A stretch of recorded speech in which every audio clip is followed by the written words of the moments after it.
Hello students, पिछले video lecture में आपने ऊष्मागतिकी में किए गए कार्य के बारे में पढ़ा और ये देखा कि ऊष्मागतिकी में किया गया कार्य पीवी वक्र तथा आयतनक के मध्य परिबद्ध क्षेत्रफल के बराबर होता है। फिर अपन ने इसकी चिन्ह परिपाटी देखी और ये देखा कि आयतन में वृद्धि होने पर कार्य धनात्मक जबकि आयतन में कमी होने पर कार्य ऋणात्मक होता है। ठीक है। दूसरा अपन ने देखा कि निकाय द्वारा किया गया कार्य धनात्मक जबकि निकाय पर किया गया कार्य कैसा होता है, ऋणात्मक होता है। फिर बच्चों अपन ने चक्रीय प्रक्रम में कार्य देखा और ये देखा कि चक्रीय प्रक्रम में किया गया कार्य प्रक्रम में बनी लूप के क्षेत्रफल के बराबर होता है। और चिन्ह परिपाटी अपन ने देखी कि लूप के क्लॉकवाइज होने पर कार्य धनात्मक जबकि एंटी क्लॉकवाइज होने पर कार्य ऋणात्मक होता है। और फिर अपन ने देखी बच्चों कार्य की पथ पर निर्भरता और ये देखा कि किसी निकाय को अलग अलग पथों से ए से सी तक विस्थापित करने के लिए कार्य का मान अलग अलग प्राप्त होता है। अतः अपन कह सकते हैं कि ऊष्मागतिकी में किया गया कार्य पथ पर निर्भर करता है। तो बच्चों अपन पिछले वीडियो लेक्चर में ये सारी चीज़ें देख चुके हैं। अब बच्चों अपन फिर देखते हैं, इस पर बेस्ड अपन कुछ न्यूमेरिकल्स देखते हैं। पहला क्वेश्चन है,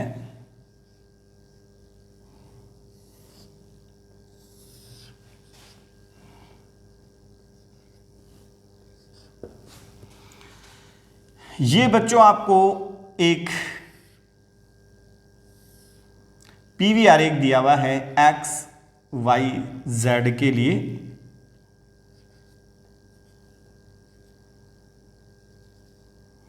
ये बच्चों जो आयतन है वो 1 लीटर है और ये जो आयतन है वो 3 लीटर है। यहां जो दाब है वो बच्चों 2 × 10⁵ न्यूटन पर मीटर स्क्वायर है।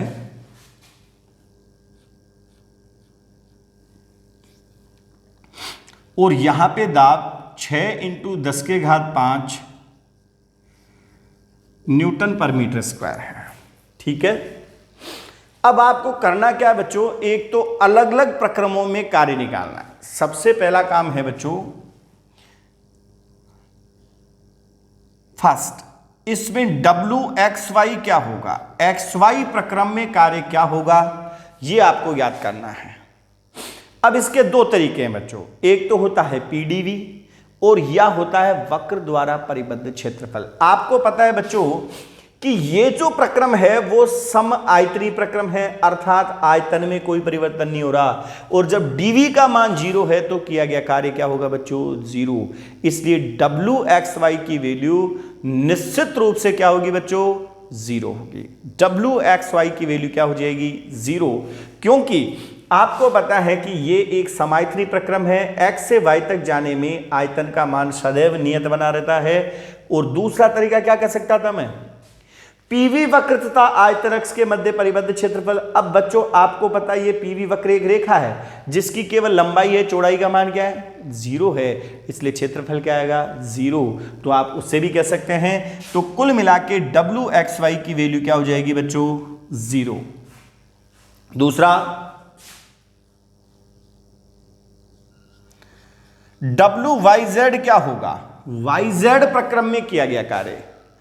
अब बच्चों आपको पता है YZ प्रक्रम में किया गया कार्य YZ वक्र तथा आयतन अक्ष के मध्य परिबद्ध कुल क्षेत्रफल के बराबर होगा।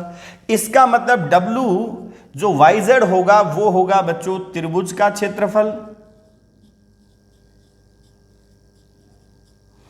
प्लस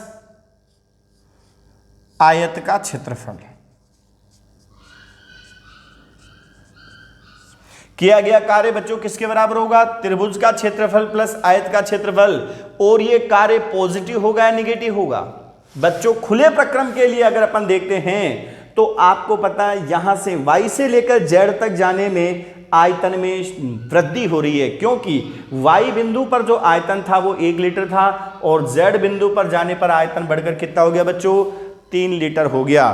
तो आयतन में क्या हो रही है, वृद्धि। और आयतन में वृद्धि होने पर निश्चित रूप से कार्य धनात्मक होता है।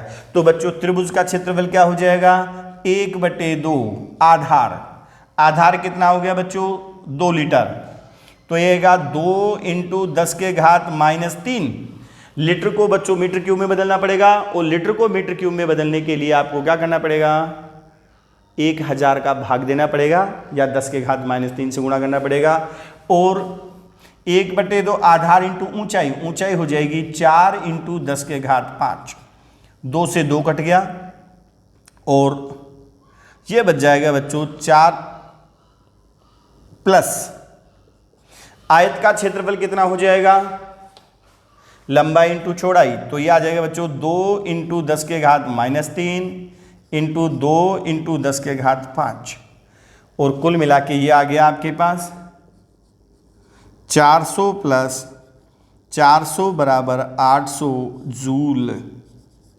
कितना आ गया बच्चों, 800 जूल। थर्ड अपन देखते हैं WZX, ZX प्रक्रम में कार्य, और ZX प्रक्रम में किया गया कार्य निश्चित रूप से नेगेटिव होगा। क्यों, क्योंकि आयतन में क्या हो रही है, कमी हो रही है, और ये बच्चों इसके नीचे के परिबद्ध ये जो क्षेत्रफल है केवल इस आयत के क्षेत्रफल के बराबर होगा, नीचे वाला जो आयत बन रहा है और नेगेटिव होगा, और आयत का क्षेत्रफल बच्चों अपन ये देख चुके हैं, तो कुल मिला के आ जाएगा -400 जूल। अब यदि आपको ये फोर्थ ये पूछता है कि संपूर्ण चक्र में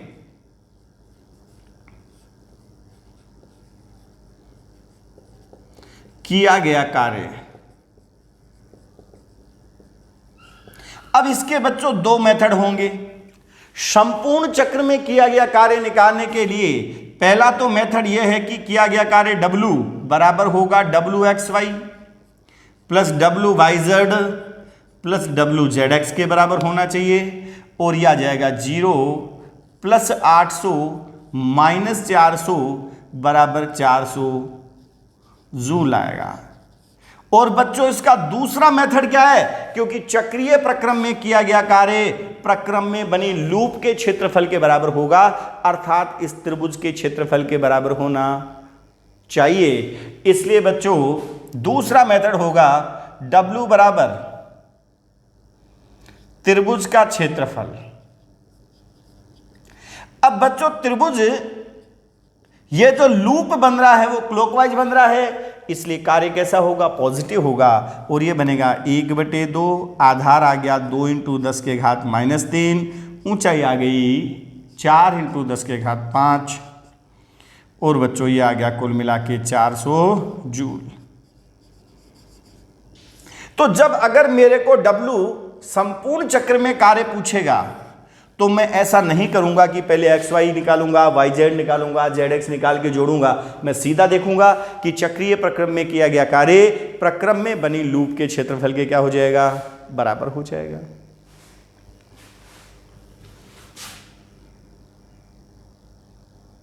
नेक्स्ट, सपोज करो कि आपको ये एक PV डायग्राम दिया हुआ है और ये अपने पास एक आयताकार लूप बन रहा है।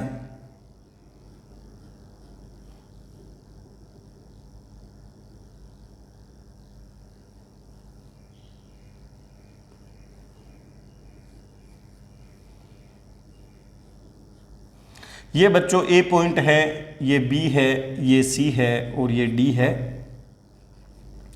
और ये जो चक्र है वो ऐसा है।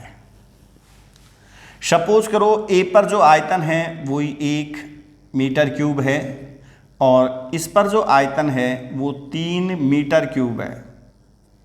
अब बच्चों ये लीटर में नहीं दिया हुआ है, डायरेक्ट मीटर क्यूब में दिया हुआ है।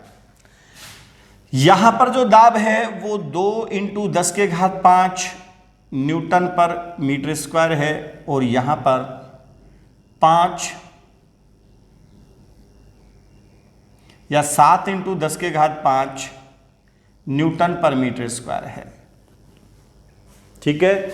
सेम बच्चों आपको क्या निकालना है कि ए बी प्रक्रम में कार्य क्या होगा, बी सी प्रक्रम में कार्य क्या होगा, सी डी प्रक्रम में कार्य क्या होगा, डी ए प्रक्रम में कार्य क्या होगा और संपूर्ण चक्र में किया गया कार्य क्या होगा, ये बच्चों आपको ज्ञात करना है। ठीक है, तो अपन क्या कहेंगे, पहला पूछ रहा आपको WAB। अब आपको पता है बच्चों कि A से लेकर B तक जाने पर आयतन का मान सदैव नियत रहता है। बच्चों केवल इस आधार पे आंसर अपन नहीं दे पाएंगे क्योंकि प्रारंभिक और अंतिम आयतन समान है, नहीं, प्रारंभिक और अंतिम आयतन समान होने पर भी कार्य हो सकता है। और अभी मैं आपको एक एग्जांपल दूंगा इसका कि चाहे प्रारंभिक और अंतिम आयतन समान है फिर भी कार्य का मान शून्य नहीं होगा। हां, अगर आयतन का मान सदैव नियत रहे तो ही कार्य का मान शून्य होगा। तो बच्चों यहां पे अगर मैं A से B तक जाता हूं तो आयतन का मान सदैव नियत है, इसलिए कार्य शून्य होगा और इस वक्र द्वारा परिबद्ध क्षेत्रफल भी शून्य है, इसलिए बच्चों WAB जो होगा निश्चित रूप से 0 होगा। फिर अपन देखते हैं WBC। BC प्रक्रम में कार्य जब मैं निकालता हूं तो निश्चित रूप से BC प्रक्रम में जो किया गया कार्य है वो इस BC प्रक्रम द्वारा परिबद्ध क्षेत्रफल के बराबर है और ये बच्चों आएगा अपने पास पूरा BC प्रक्रम में किया गया कार्य इस पूरे नीचे तक के लूप के क्षेत्रफल के बराबर होगा और ये आएगा बच्चों 2 × 7 × 10 के घात 5 और ये आ गया 14 × 10 के घात 5 जूल। इसी प्रकार से बच्चों थर्ड आता है WCD और इसमें भी आयतन नियत है, इसलिए ये भी समायतनीय प्रक्रम हो गया, WCD भी 0 होगा। और फोर्थ आता है बच्चों WDA और इसमें आयतन में कमी हो रही है, इसलिए कार्य नेगेटिव होगा और केवल ये नीचे वाले आयत के क्षेत्रफल के बराबर होगा।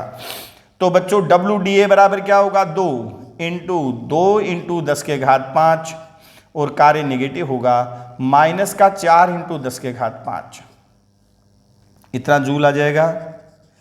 अब बच्चों किया गया कुल कार्य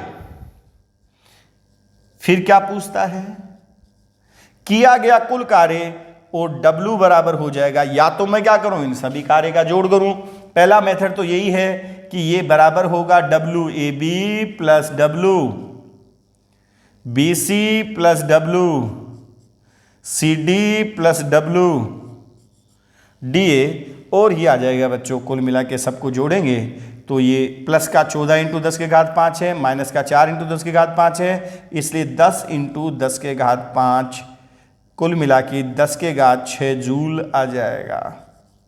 और अगर बच्चों कुल कार्य अगर मैं निकालता तो चक्रीय प्रक्रम में किया गया कुल कार्य प्रक्रम में बनी लूप के क्षेत्रफल के बराबर होता है, तो मैं डायरेक्ट कुल कार्य निकाल सकता था और ये इस लूप के क्षेत्रफल के बराबर आएगा और ये बनेगा, लंबाई हो गई 2 और चौड़ाई होगी बच्चों 5 × 10 के घात 7 और ये आ गया कुल मिला 5 और ये आ गया बच्चों 10 × 10 के घात 5 कुल मिला के 10 के घात 6 जूल आ गया।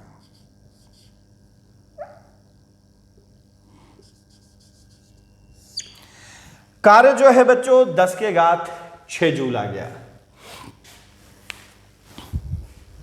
तो इस टाइप के इसमें कार्य पर बेस्ड क्वेश्चन बनेंगे पीवी डायग्राम देकर। अब बच्चों अपन फिर देखते हैं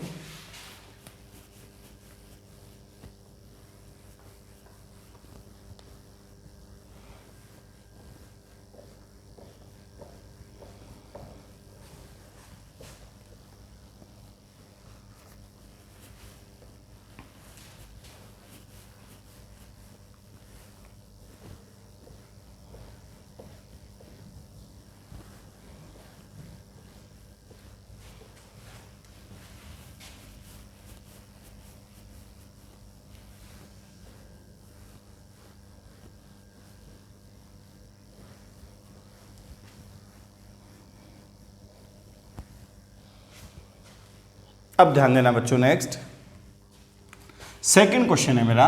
नेक्स्ट क्वेश्चन बच्चों अपने पास ये एक पीवी डायग्राम दिखाया गया है और ये पीवी डायग्राम में दो लूप बन रही हैं इस टाइप की, ये क्लॉकवाइज है और ये एंटी क्लॉकवाइज है।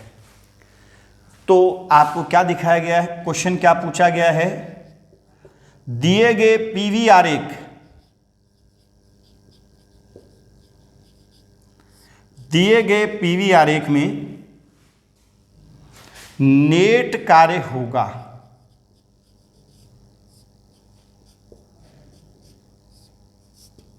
दिए गए पीवी आरेख में नेट कार्य होगा। First positive, second negative, third zero, fourth can't say कुछ कहा नहीं जा सकता। तो बच्चों क्या बनेगा इसमें, आपको पता है कि इसमें दो लूप बन रही हैं, एक लूप क्लॉकवाइज है और दूसरी लूप एंटी क्लॉकवाइज है। आपको पता है लूप के क्लॉकवाइज होने पर कार्य पॉजिटिव और एंटी क्लॉकवाइज होने पर कार्य नेगेटिव होता है। अब आपको पता है कि क्लॉकवाइज लूप का क्षेत्रफल ज्यादा है, मींस पॉजिटिव कार्य ज्यादा है और नेगेटिव कार्य कम है, इसलिए नेट कार्य कैसा होगा बच्चों, पॉजिटिव। डेफिनेटली नेट कार्य पॉजिटिव होगा। अगर बच्चों ये दोनों लूप समान क्षेत्रफल की होती तो नेट कार्य कितना हो जाता, 0। फिर देखो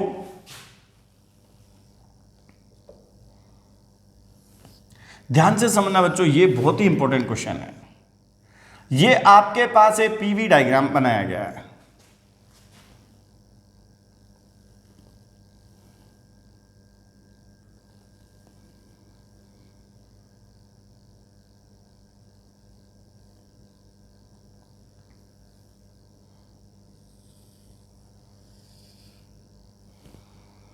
और ये पीवी डायग्राम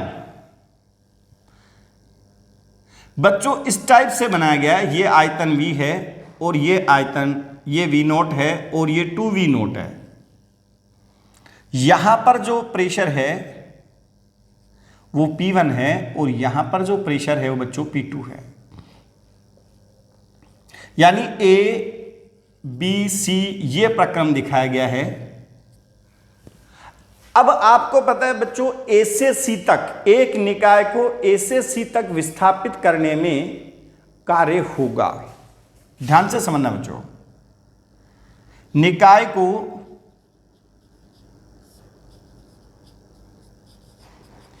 A से C तक विस्थापित करने में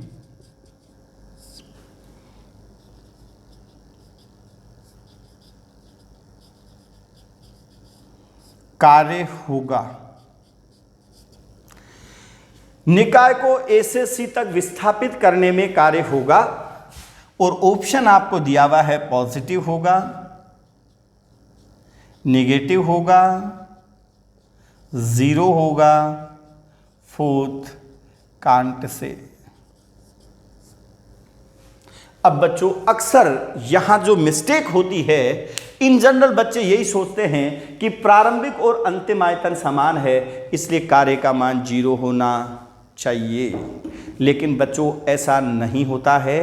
वो केवल तभी होगा जब वो प्रक्रम समायतनी प्रक्रम हो, अर्थात प्रत्येक बिंदु पर आयतन समान होना चाहिए, लेकिन ऐसा यहां पर नहीं है। आयतन में परिवर्तन हो रहा है, हाँ ये जरूर है कि प्रारंभिक आयतन और अंतिम आयतन आपस में बराबर हैं। अब देखो बच्चों कैसे इसका रिजल्ट निकालेंगे, आप ध्यान से समझना। आपको पता है पहले बच्चों मैं इस निकाय को A से B तक विस्थापित करता हूं, ध्यान से समझने वाली बात है। मैं पहले निकाय को A से B तक विस्थापित करता हूं तो किया गया कार्य इस पूरे क्षेत्रफल के बराबर आएगा। बोलो, यानी AB वक्र तथा आयतन अक्ष के मध्य परिबद्ध क्षेत्रफल के बराबर आएगा।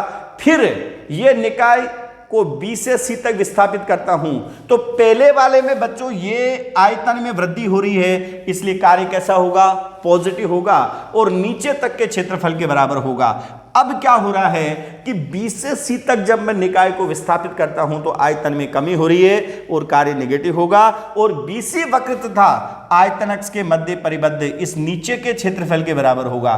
तो बच्चों ये नीचे वाला क्षेत्रफल तो कैंसिल हो जाएगा, लेकिन इस लूप के इसके अंदर ये जो परिबद्ध क्षेत्रफल बचा रहेगा और ये कार्य कैसा होगा बच्चों, पॉजिटिव होगा। इसलिए निकाय को ए से सी तक विस्थापित करने में कार्य का मान कैसा होगा, पॉजिटिव होगा, न कि 0 होगा। क्लियर। फिर देखते हैं बच्चों अपने क्वेश्चन। ये भी बहुत ही अच्छा और कंसेप्चुअल क्वेश्चन है।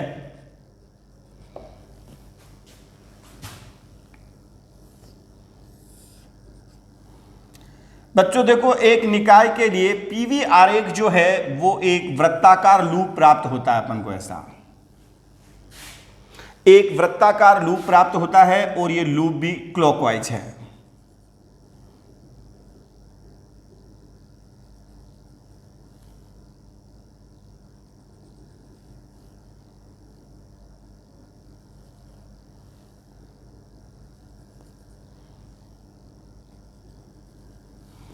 सपोज करो कि बच्चों ये जो आयतन है वो V1 है और ये जो आयतन है वो V2 है, ये जो दाब है वो P1 है और ये जो दाब है वो P2 है,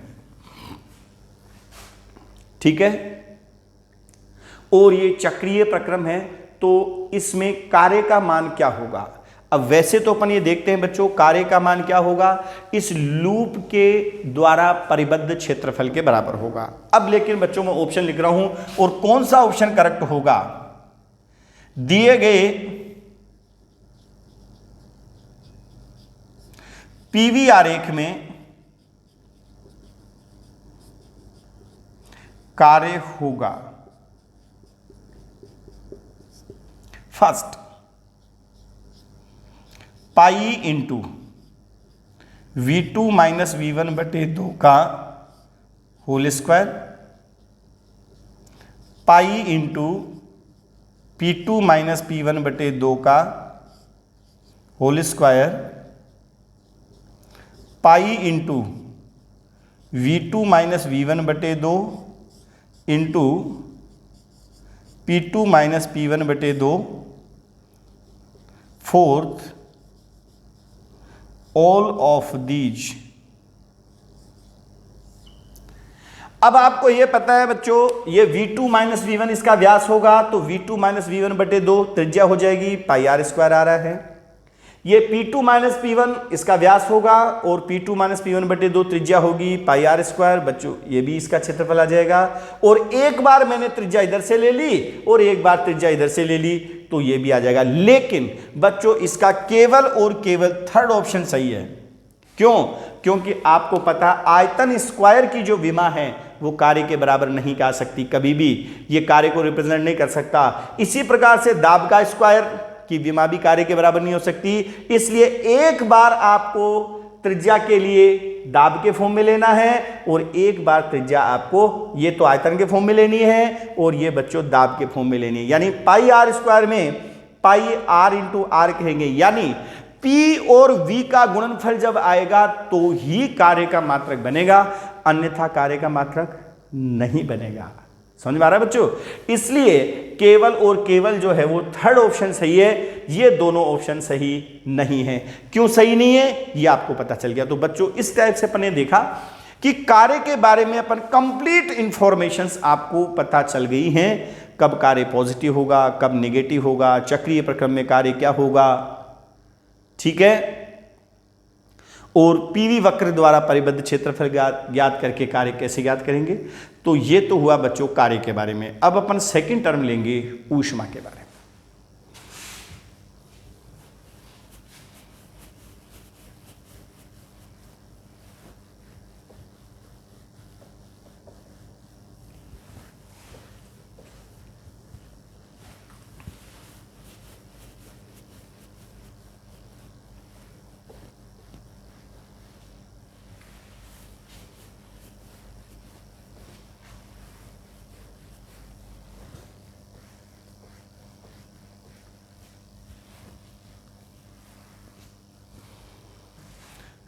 अब बच्चों अपन लेंगे ऊष्मा।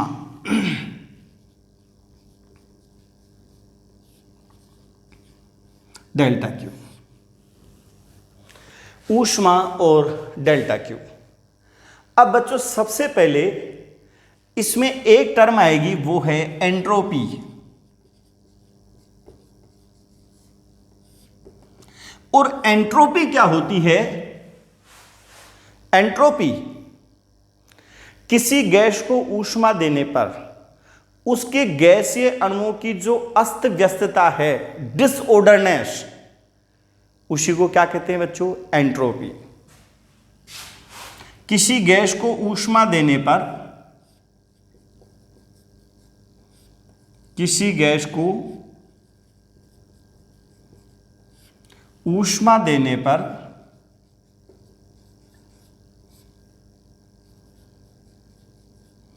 अणुओं की अस्त व्यस्तता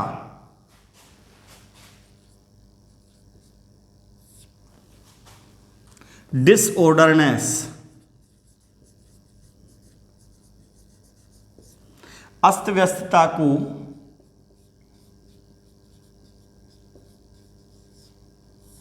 एंट्रोपी कहते हैं। किसी गैस को ऊष्मा देने पर अणुओं की अस्त व्यस्तता को एंट्रोपी कहते हैं। किसी गैस को ऊष्मा देने पर अणुओं की अस्त व्यस्तता को एंट्रोपी कहते हैं। डिसऑर्डरनेस जो होता है उसको क्या कहते हैं बच्चों? एंट्रोपी कहते हैं। अस्त व्यस्तता को क्या कहते हैं? एंट्रोपी कहते हैं। ठीक है। अब बच्चों एंट्रोपी और ऊष्मा में ये रिलेशन होता है कि जो ds इक्वल टू होता है डेल्टा क्यू अपॉन टी, या delta Q is equal to हो जाएगा TdS, और Q इक्वल टू हो जाएगी इंटीग्रेशन TdS। कहां से कहां तक बच्चों? S1 से लेकर S2 तक। ये ऊष्मा और एंट्रोपी में ये रिलेशन होगा।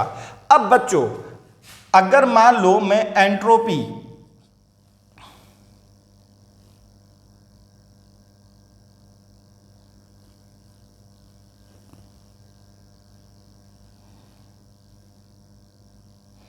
टेम्परेचर और एंट्रोपी के बीच में वक्र खींचता हूं, और सपोज करो ये वक्र कुछ इस टाइप का प्राप्त होता है।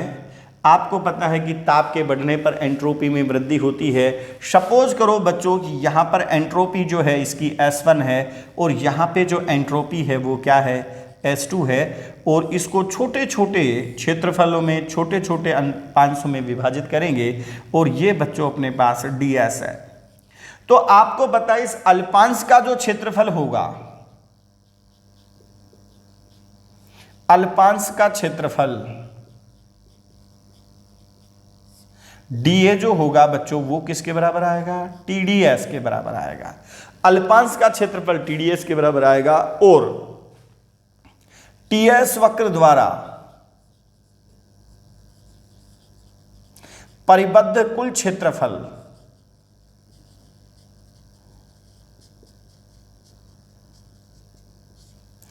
A बराबर बनेगा इंटीग्रेशन TdS, कहां से कहां तक? S1 से लेकर S2 तक। ये इक्वेशन नंबर फर्स्ट है और ये इक्वेशन नंबर सेकंड है। TS वक्र द्वारा परिबद्ध जो क्षेत्र है। अब बच्चों समीकरण 1 और 2 से क्या स्पष्ट हुआ? समीकरण 1 तथा 2 से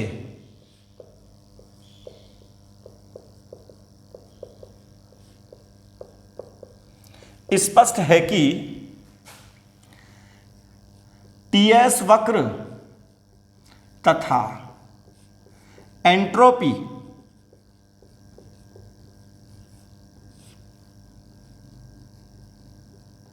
अक्ष द्वारा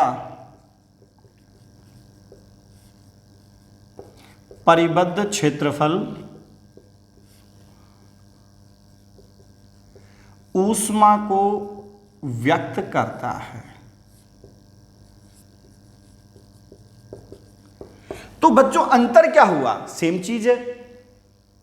कोई अंतर नहीं है, बस ये है कि कार्य के लिए पीवी डायग्राम देखते थे और ऊष्मा के लिए टीएस डायग्राम देखेंगे। ताप और एंट्रोपी के बीच में वक्र देखेंगे और उसमें दाब और आयतन के बीच में वक्रारता। इसके लिए चिन्ह परिपाटी क्या होगी बच्चों? एंट्रोपी में वृद्धि होने पर ऊष्मा धनात्मक होगी और एंट्रोपी में कमी होने पर ऊष्मा ऋणात्मक होगी। दो, इसकी चिन्ह परिपाटी क्या होंगी? चिन्ह परिपाटी, साइन कन्वेंशन। फर्स्ट, एंट्रोपी में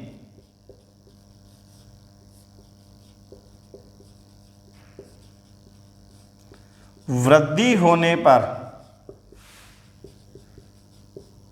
ऊष्मा पॉजिटिव, जबकि एंट्रोपी में कमी होने पर ऊष्मा निगेटिव होती है। दूसरा पॉइंट, निकाय को दी गई ऊष्मा धनात्मक, जबकि निकाय द्वारा त्यागी गई ऊष्मा ऋणात्मक होती है। ध्यान देना बच्चों, ये बहुत इंपॉर्टेंट है। निकाय को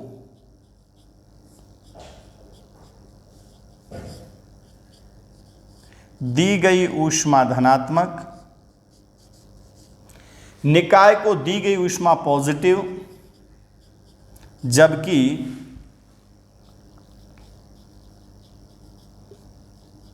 निकाय द्वारा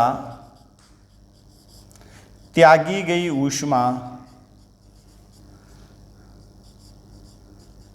निगेटिव होती है। तो ये हुई बच्चों अपने ऊष्मा के लिए चिन्ह परिपाटी। अब अपन ये देखेंगे कि चक्रीय प्रक्रम में अपन ऊष्मा कैसे ज्ञात करेंगे।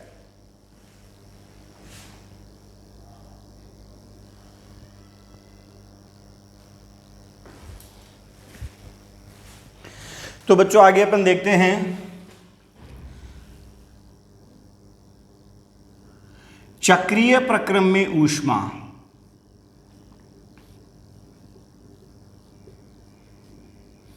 चक्रीय प्रक्रम में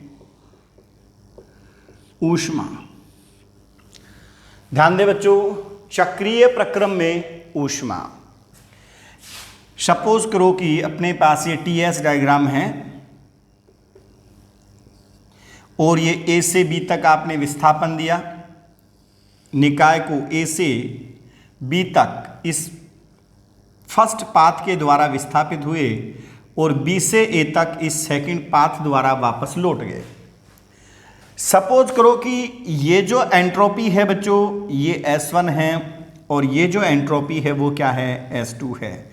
जब ए से बी तक, निकाय को ए से बी तक विस्थापित पहले पथ द्वारा ए से बी तक विस्थापित करने के लिए आवश्यक ऊष्मा इस ए बी वक्र, इस पहले वक्र द्वारा परिबद्ध क्षेत्रफल, पहले वक्र तथा आयतन अक्ष के मध्य परिबद्ध क्षेत्रफल एंट्रोपी अक्ष के मध्य परिबद्ध क्षेत्रफल के बराबर होगी। और चूंकि एंट्रोपी में वृद्धि हो रही है इसलिए ऊष्मा धनात्मक होगी। जब आप बी से ए तक वापस लौटते हैं तो एंट्रोपी में कमी हो रही है और ये कार्य का मान कैसा हो जाएगा बच्चों? निगेटिव हो जाएगा। कार्य का मान कैसा हो जाएगा? निगेटिव हो जाएगा। और ये पॉजिटिव निगेटिव नीचे वाले कार्य तो कैंसिल हो जाएंगे और इस लूप द्वारा परिबद्ध ये जो क्षेत्रफल है बच्चों बचा रहेगा। तो कुल मिला के क्या हुआ कि चक्रीय प्रक्रम में ऊष्मा टीएस वक्र द्वारा परिबद्ध क्षेत्रफल के बराबर होती है। यानी चक्रीय प्रक्रम में ऊष्मा,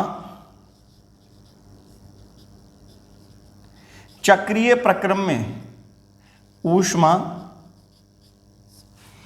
प्रक्रम में बनी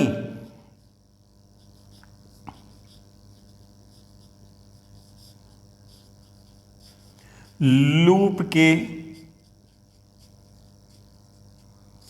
क्षेत्रफल के बराबर होती है। कौन सा वक्र?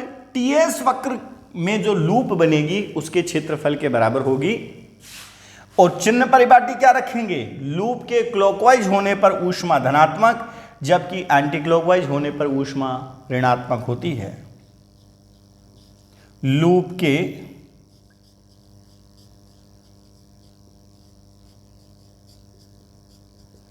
क्लॉकवाइज होने पर ऊष्मा पॉजिटिव, जबकि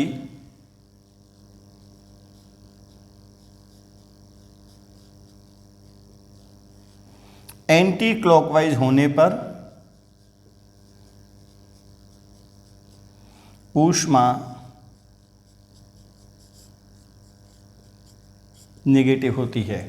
लूप के क्लॉकवाइज होने पर ऊष्मा पॉजिटिव, जबकि एंटी क्लॉकवाइज होने पर ऊष्मा नेगेटिव होती है। तो ये हुआ बच्चों चक्रीय प्रक्रम में ऊष्मा और उसकी चिन्ह परिपाटी। अब यहां बच्चों एक बहुत इंपॉर्टेंट टाइप के क्वेश्चंस बनते हैं, ध्यान से समझें इस चीज को।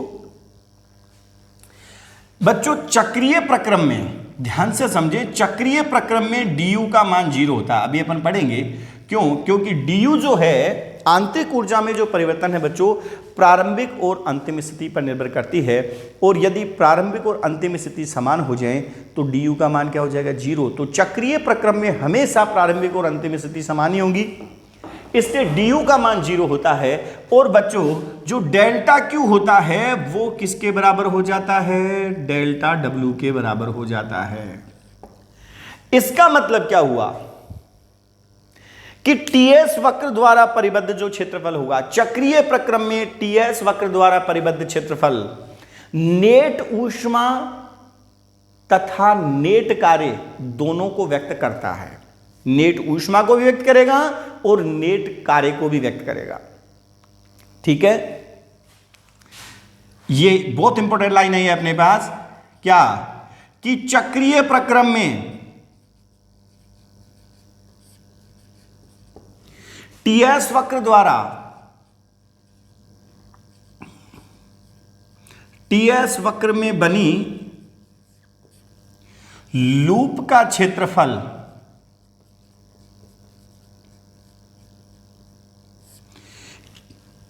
चक्रीय प्रक्रम में टीएस वक्र में बनी लूप का क्षेत्रफल नेट ऊष्मा तथा नेट कार्य दोनों को व्यक्त करता है। यह लाइन आपके क्लियर हो जानी चाहिए।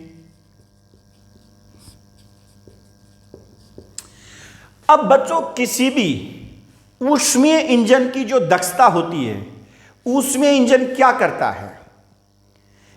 ऊष्मीय इंजन किसी उच्च ताप के स्रोत से ऊष्मा ग्रहण करता है, उस ऊष्मा के कुछ भाग को कार्य में बदल देता है और कुछ भाग को सिंक में यानी निम्न ताप पर त्याग देता है, जिसको अपन सिंक बोलते हैं। निम्न ताप का ऊष्मीय निकाय गैसीय रेजरवायर क्या कहलाता है बच्चों? सिंक कहलाता है। निम्न ताप का गैसीय रेजरवायर जो होता है उसको अपन क्या बोलते हैं? सिंक बोलते हैं। और उच्च ताप का गैसीय रेजरवायर जो होता है बच्चों उसको बोलते हैं स्रोत। ठीक है, उच्च ताप का गैसीय निकाय जहां से कार्यकारी पदार्थ ऊष्मा ग्रहण करता है उसको स्रोत बोलते हैं, और निम्न ताप का गैसीय निकाय जहां पर कार्यकारी पदार्थ ऊष्मा त्यागता है सिंक कहलाता है। समझ में आ रहा है?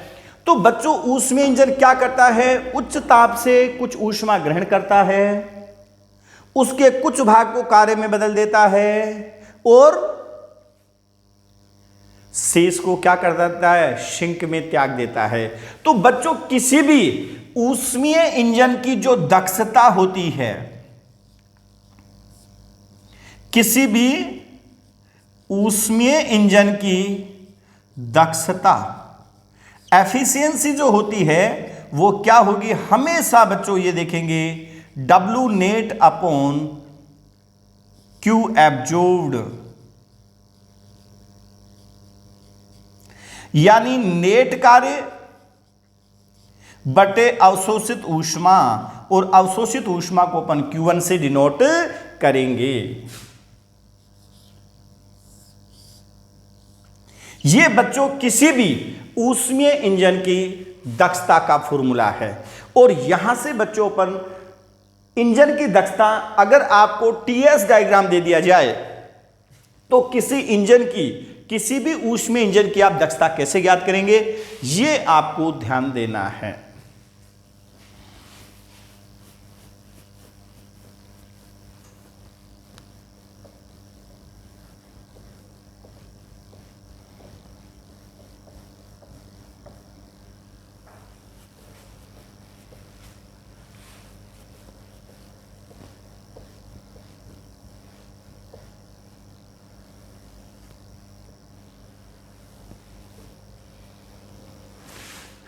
ध्यान दें बच्चों, ये क्वेश्चन AIEEE 2003 में आया हुआ है। किसी ऊष्मीय इंजन के लिए, किसी ऊष्मीय इंजन के लिए, किसी ऊष्मीय इंजन के लिए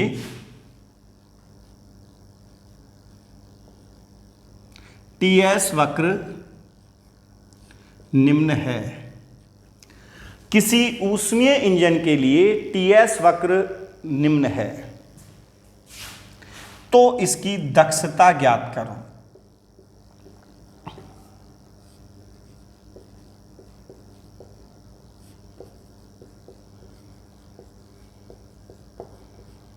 क्या करना है बच्चों, इसकी दक्षता ज्ञात करनी है। किसी ऊष्मीय इंजन के लिए टीएस वक्र निम्न है, तो इसकी दक्षता ज्ञात करो। और ये बच्चों आपको टीएस डायग्राम दिया हुआ था।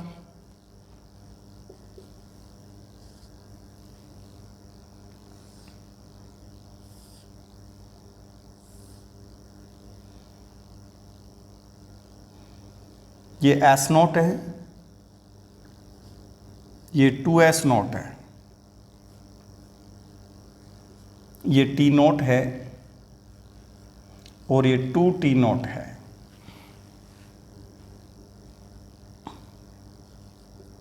A, B और C, ये प्रक्रम आपको दिया हुआ है बच्चों। ठीक है, अब आपको पता है किसी भी इंजन की दक्षता ज्ञात करनी है तो सबसे पहले अपन डब्ल्यू नेट ज्ञात करेंगे। और चक्रीय प्रक्रम के लिए डब्ल्यू नेट आपको पता है कि टीएस प्रक्रम में बने लूप के क्षेत्रफल के बराबर होता है। नेट कार्य हो चाहे नेट ऊष्मा हो, वो टीएस प्रक्रम में बनी लूप के क्षेत्रफल के बराबर होती है। और ये लूप क्लॉकवाइज है। इंजन का चक्र, ध्यान रखना बच्चों, इंजन का चक्र जो है वो सदैव क्लॉकवाइज होगा, जबकि रेफ्रिजरेटर तथा हीट पंप का जो चक्र होगा वो हमेशा एंटी क्लॉकवाइज होगा।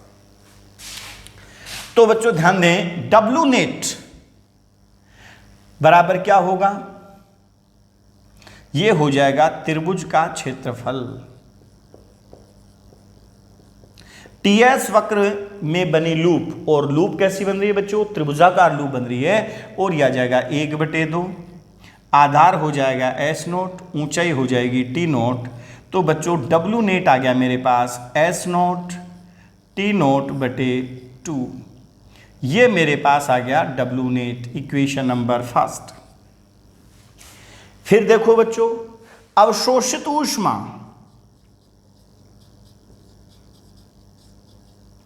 आपको पता है बच्चों, निकाय द्वारा अवशोषित ऊष्मा या निकाय द्वारा ग्रहण की गई ऊष्मा या निकाय को दी गई ऊष्मा सदैव पॉजिटिव होती है। और बच्चों पॉजिटिव कब होगी, जब एंट्रोपी में वृद्धि हो रही हो।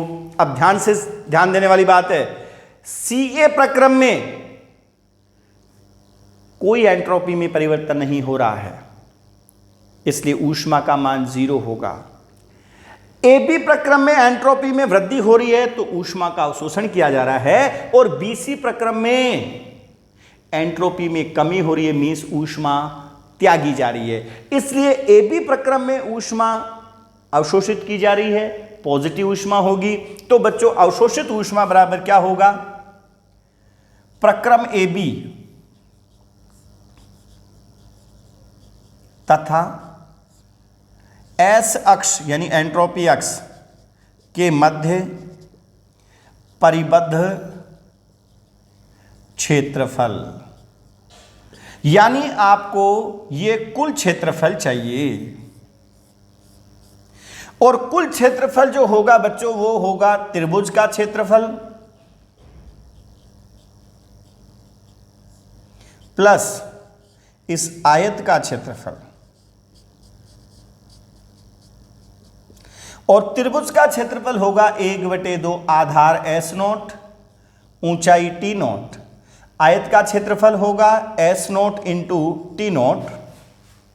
और Q1 जो होगा वो होगा बच्चों 3/2 S note into T note. और आपको पता चल गया जो दक्षता होगी वो कैसे निकालोगे बच्चों, W नेट अपॉन Q1, और ये बनेगा S note T note by 2 upon 3/2 S note T note. 2 से 2 कैंसिल, S नोट से S note T note cancel, और बच्चों ईटा जो आएगा 1/3 आ गया। अपने पास इस ऊष्मीय इंजन की जो दक्षता आ गई वो कितनी आ गई बच्चों, 1/3 आ गई। इसी टाइप से नेक्स्ट फिर क्वेश्चन देता हूं मैं। एक कार्नो इंजन के लिए, एक कार्नो इंजन के लिए टीएस वक्र निम्न है।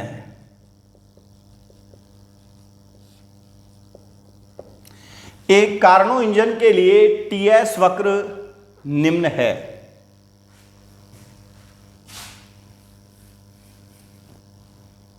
तो इसकी दक्षता ज्ञात करो।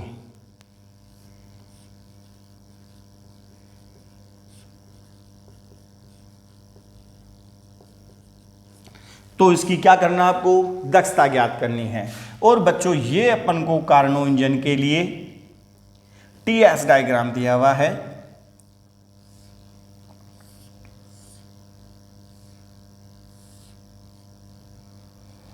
ए बी सी एंड डी। आपको पता है कि ऊष्मीय इंजन होगा तो उसका चक्र हमेशा क्लॉकवाइज ही होता है। सपोज करो कि ये जो एंट्रोपी है वो S नोट है, ये एंट्रोपी 2S नोट है, ये टेम्परेचर T नोट है, और ये टेम्परेचर 2T नोट है। ठीक है। अब आपको पता है बच्चों W नेट जो होगा वो क्या होगा, TS वक्र में बनी लूप के क्षेत्रफल के बराबर होगा। और ये बनेगा बच्चों S note into T note. लंबाई आ जाएगी S नोट, चौड़ाई आ जाएगी T नोट, और अवशोषित ऊष्मा Q1, ये Q1 बनेगी इस पूरे आयत के क्षेत्रफल के बराबर, और ये बनेगी S note into 2T note. अब बच्चों जो दक्षता आएगी वो बनेगी W नेट अपॉन Q1, और ये बनेगी S note T naught upon 2S note T note. और ये बच्चों कैंसिल होके हाफ, और ये आ जाएगी बच्चों 50%। तो बच्चों इस कार्नो इंजन की जो दक्षता आएगी वो कितनी आ जाएगी, 50% आ जाएगी। तो इस टाइप से बच्चों अपन ये देखेंगे कि ऊष्मा के बारे में, यानी चक्रीय प्रक्रम में ऊष्मा। अब बच्चों साथ ही अपन एक चीज और देखते हैं कि चक्रीय यानी जो ऊष्मा गतिकी में जो ऊष्मा होती है वो भी पथ पर निर्भर करती है, ये अपन को प्रूव करना है। तो आगे अपन देखते हैं ऊष्मा की पथ पर निर्भरता। क्या देखेंगे, ऊष्मा की पथ पर निर्भरता सेम वैसे की वैसे ही है जैसे कार्य की पथ पर निर्भरता है। बस कार्य में अपन पीवी डायग्राम बनाते थे और ऊष्मा के लिए अपन क्या बनाएंगे, टीएस डायग्राम बनाएंगे। बस केवल इतना सा है। तो बच्चों आगे अपन देखते हैं ऊष्मा की पथ पर निर्भरता। ऊष्मा की पथ पर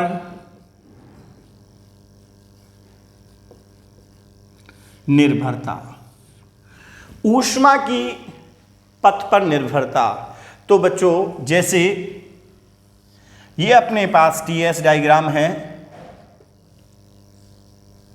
और एक निकाय को अपन ए से सी तक विभिन्न पथों से, एक बार एबीसी पथ पर, एक बार एसी पथ पर और एक बार एडीसी पथ पर ए से सी तक अपन विस्थापित करते हैं और इनके लिए आवश्यक ऊष्मा क्रमशः Q1 है, इसके लिए Q2 है और इसके लिए क्या है, Q3 है। तो अपन को क्या करना है कि पथ पर निर्भरता के लिए मैं क्या करता हूं, इसको अलग अलग तोड़ के डायग्राम बनाता हूं। एक बार ये टीएस डायग्राम, पहले आप एबीसी पथ पर ए से सी तक जा रहे हैं, तो बच्चों ये ए है, ये बी है और ये सी है। तो ये पहला पथ है। दूसरा, आप डायरेक्ट ए से सी तक जा रहे हैं, ये दूसरा पथ है।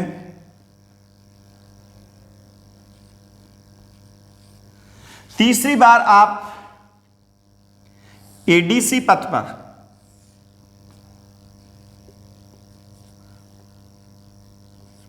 ए से सी तक जा रहे हैं,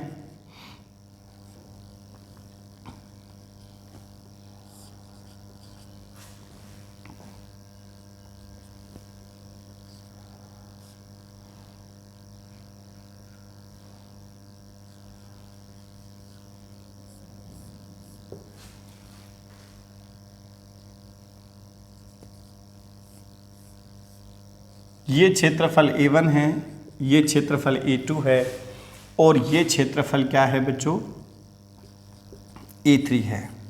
तो आपको पता चल गया कि A1 greater than A2 greater than A3 है, imply Q1 greater than Q2 greater than Q3 है। अर्थात निकाय को ए से सी तक अलग अलग पथों से विस्थापित करने के लिए आवश्यक ऊष्मा का मान अलग अलग प्राप्त होता है। अतः अपन ये कह सकते हैं कि ऊष्मा गतिकी में ऊष्मा जो है वो पथ पर निर्भर करती है। स्पष्ट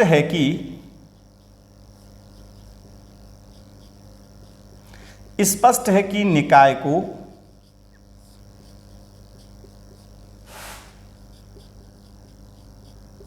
अलग अलग पथों पर ए से सी तक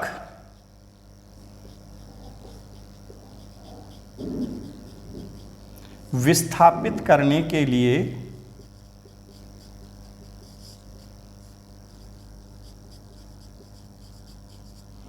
आवश्यक ऊष्मा का मान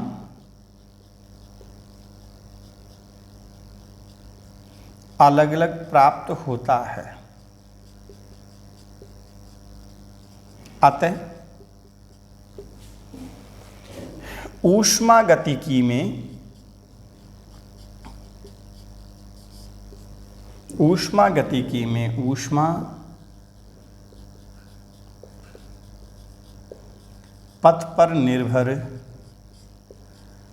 करती है। ऊष्मा गतिकी में जो ऊष्मा है वो निश्चित रूप से पथ पर निर्भर करती है।